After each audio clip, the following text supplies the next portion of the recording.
డ్వాక్రా సంఘాలను అన్ని విధాలా అభివృద్ధి చేయటమే లక్ష్యంగా సీఎం చంద్రబాబు కృషి చేస్తున్నారని ఎమ్మెల్యే అదితి గజపతిరాజు అన్నారు. విజయనగరం మున్సిపల్ కార్యాలయం వద్ద మెప్మా ఆధ్వర్యంలో ఏర్పాటు చేసిన అర్బన్ మార్ట్ను ఆమె ప్రారంభించారు. మహిళలు ఏర్పాటు చేసిన వివిధ స్టాల్స్ను పరిశీలించారు. పలు ఉత్పత్తులను కొనుగోలు చేశారు. స్వయం సహాయక సంఘాల మహిళల ఆర్థిక స్వావలంబన చంద్రన ధ్యేయమని విజయనగరం ఎమ్మెల్యే పూసపాటి అతిథి విజయలక్ష్మి గజపతిరాజు అన్నారు. గురువారం నగరపాలక సంస్థ కార్యాలయం వద్ద మెప్మా ఆధ్వర్యంలో ఏర్పాటు చేసిన అర్బన్ మార్ట్ను ఆమె ప్రారంభించారు. మహిళలు తయారు చేసిన ఉత్పత్తులను ఆశాంతం తిలకించారు. తయారు చేసే విధానం, ఉత్పత్తుల అమ్మకాల వంటి విషయాలను అడిగి తెలుసుకున్నారు. అనంతరం ఆమె మీడియాతో మాట్లాడుతూ ముఖ్యమంత్రి చంద్రబాబు నాయుడు తొలిసారిగా స్వయం సహాయక సంఘాలను ఏర్పాటు చేశారని అన్నారు. ఆనాటి నుండి మహిళలు ఆర్థిక అభివృద్ధి కోసం అనేక కార్యక్రమాలు రూపొందించినట్లు చెప్పారు. నెలకు 2 సార్లు అర్బన్ మార్ట్లు ఏర్పాటు చేసి మహిళా ఉత్పత్తుల అమ్మకాలు చేపట్టడం జరుగుతుందన్నారు. ప్రజలు స్వయం సహాయక సంఘాల మహిళలు ఉత్పత్తి చేస్తున్న వస్తువులను విరివిగా కొనుగోలు చేసి వారి ఆర్థిక బలోపేతానికి సహకరించాలని కోరారు. విజయనగరం నగరపాలక సంస్థ కమిషనర్ పి నల్లనయ్య మాట్లాడుతూ మెప్మా ఆధ్వర్యంలో అర్బన్ మార్ట్ ఏర్పాటు కావడం ఆనందంగా ఉందన్నారు. డ్వాక్రా మహిళలు ఆర్థికంగా నిలదొక్కునేందుకు ఇటువంటి మార్ట్లు దోహదపడతాయని అన్నారు. ప్రతి ఒక్కరూ అర్బన్ మార్ట్లో డ్వాక్రా మహిళల ఉత్పత్తులను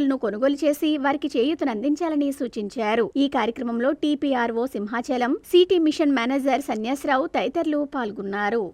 మనం స్వయం సంఘ అంటే సెల్ఫ్ హెల్ప్ గ్రూప్స్ వాళ్ళు అందరు కూడా ఇక్కడ ఒక చిన్న ఎగ్జిబిషన్ ఏర్పాటు చేశారు. అయితే ఒక నెలకి 2 సార్లు ఈ ఎగ్జిబిషన్స్ అనేది ఏర్పాటు చేస్తూ ఉంటే వాళ్ళ ప్రోడక్ట్స్ ఏమైతే చేస్తారో అది మార్కెట్కి అందుతుందని ఉద్దేశంతో ఇది చేశారు. అయితే వాళ్ళందరూ సెల్ఫ్ హెల్ప్ గ్రూప్స్ ద్వారా ఇవన్నీ తయారీ చేస్తున్నారు.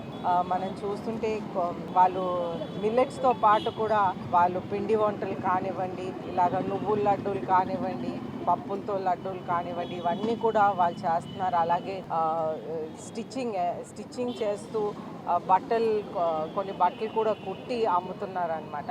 అయితే ఈ విధానంగా వాళ్ళకి ఒక స్వయం ఉపాధి అనేది వాళ్ళకి వస్తుంది.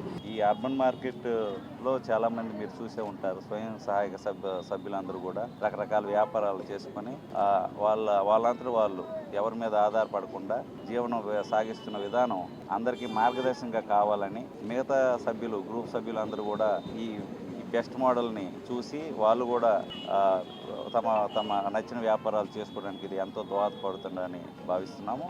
కాబట్టి వీరు తయారు చేసిన చాలా వస్తువులు స్టాల్స్లో అమ్మడం చూస్తున్నాం. మీరందరూ కూడా నగరవాసులందరూ కూడా ఎక్కడో కొనే కన్నా ఎక్కడ కూడా కొంటే బాగుంటుంది, వాళ్ళని కూడా ప్రోత్సహించినట్టు అవుతుంది. కాబట్టి ఈ అర్బన్ మార్కెట్లలో అమ్ముతున్న వస్తువుల్లో అందరూ కూడా ఒకసారి చూసి నచ్చినవన్నీ కొని వాళ్ళకి కూడా మీ యొక్క చేయూత అందిస్తారని నగర ప్రజలకు నగరపాలక సంస్థ కోరుతున్నాను.